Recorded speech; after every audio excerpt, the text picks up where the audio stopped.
Hey, welcome back to another video of Tech Basics. Today we are going to show you how to log in to your Commonwealth Bank account. First, open your preferred web browser and go to the Commonwealth Bank website. You can do this by typing combank.com.au into the address bar and hitting enter. Once you are on the home page, look for the login button usually located at the top right corner of the screen. Click on it. Now select the appropriate login option. Now you will be directed to the login page. Here you will need to enter your client number and password. Make sure to enter these details correctly to avoid any login issues. After that, click on Log On button to log in to your Commonwealth Bank account.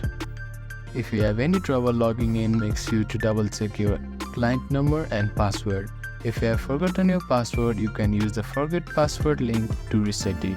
We hope this tutorial was helpful. If you have any questions or need further assistance, feel free to leave a comment below.